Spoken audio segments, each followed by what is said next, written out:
వంశీ గారు అంటే ఆయనతో కలిసి వర్కింగ్ చేసిన వాళ్ళు చాలా ఇంటర్వ్యూస్లో చెప్పినప్పుడు నేను చెప్పాను కదా సార్ నేను మీకు బిగ్ ఫ్యాన్ అని.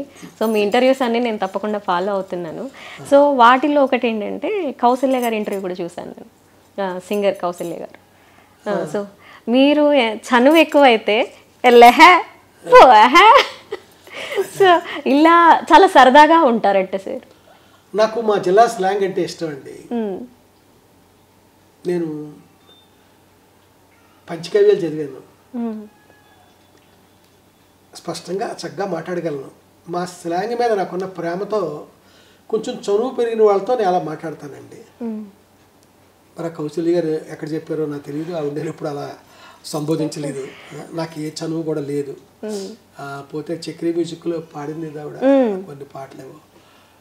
పోతే నేను ఒక స్లాంగ్లో పసరపూడి కథల పుస్తకం రాశానండి. మా స్లాంగ్లో నేను ఇష్టపడే స్లాంగ్ మా పసలపూడి కథలండి, పాట చాలా ఫేమస్ ఆ సాంగ్. అయితే అదే నేనే కంపోజర్ కూడా పాటకి. ఆ పసరపూడి కథల్లో స్లాంగ్ ఉంటుంది కదా, ఆ స్లాంగ్ మీద రీసెంట్గా ఒక అతను రీసెర్చ్ చేసి పిహెచ్డీ తీసుకున్నాడు. ఆ పిహెచ్డీ తీసుకున్న పుస్తకం ప్రింట్ చేస్తే అది కూడా బాంబుడవుతుంది. మీకు చూపిస్తాను ఆ పుస్తకాన్ని. సార్ ఇప్పుడు జనరేషన్ మారుతోంది. సో అందరూ ఏంటంటే వార్తా పేపర్లు బుక్స్ చదివేంత టైం ఉండట్లేదు. సో వంశీ గారు ఈ మధ్య ఒక యూట్యూబ్ ఛానల్ స్టార్ట్ చేశారు అని తెలిసింది.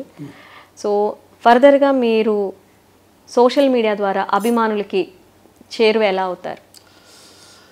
నేను అభిమానులు అనండి, ఫ్రెండ్స్, మిత్రులు. నా విషయానికి వస్తే రీసెంట్గా వచ్చిన చేంజ్ అనండి, మరి ఏమనండి, ఎక్కువగా యూత్తో తిరుగుతాను నేను. అంటే తిరగడం అంటే నేను యూత్తో ఎక్కువగా గడుపుతానండి. ఆ గడిపే కాసేపు ఉంటే అది యూత్తో.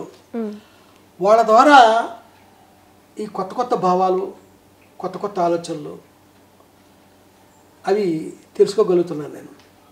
అలాగే చాలా అద్భుతమైన సినిమాలు తీస్తున్నారండి ఇప్పుడు కుర్రాళ్ళు. అవన్నీ చూసి నేను నేర్చుకుంటాను. నేను అవన్నీ చూసి, అలాగే కొత్త కొత్త కుర్రాళ్ళు కొత్త కొత్త కథలు రాస్తున్నారు, అవన్నీ చదువుతాను నేను. వీళ్ళందరికీ దగ్గర అవ్వడం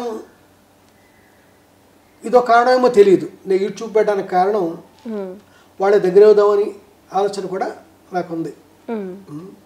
సరే ఇప్పుడు ఆ విధంగా నేను ఏదైతే మామూలుగా పెట్టాను కానీ ఇంత యూత్ అంతా ఇంత దగ్గర అవుతుందని నేను అనుకోలేదు. దాంతో నాకు మరింత ఉత్సాహం పెరిగి మరింత బాగా నేను ఆ ఛానల్ రన్ చేసే ప్రయత్నం చేస్తున్నా. రేపు 20th తర్వాత ఇన్స్టాగ్రామ్ కూడా నేను స్టార్ట్ చేస్తాను. డైలీ ఒకటి చెప్తానండి.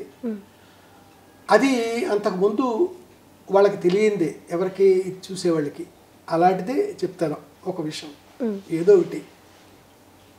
సో 20వ తారీఖు ఇన్స్టాగ్రామ్. అవునండి, ఇన్స్టాగ్రామ్ ద్వారా మళ్ళీ ప్రేక్షకులకి దగ్గర కాబోతున్నారు, మీ అభిమానులకి, ఫ్రెండ్స్. రోజు ఒకటి చెప్తానండి. అది గతంలో చాలా వరకు వాటిల్లో చాలామందికి తెలియంది, చాలామందికి తెలియంది. నాకు సన్నిహితైన వాళ్ళకి కూడా తెలియంది. చెప్పే ప్రయత్నం చేస్తాను. అలాగే అన్నీ చెప్పలేకపోవచ్చు, బట్ చెప్తా రోజుకొకటి. ఆ ఒకటి ఆ వాటికి అవ్వలేదు అనుకోండి, దాని తాలూకు సెకండ్ పార్ట్ 2వ రోజునే, థర్డ్ పార్ట్ 3వ రోజునే, అంతే. అంతకు మించి 4th పార్ట్ ఉండదు. అక్కడితో ఫినిష్ చేస్తాను.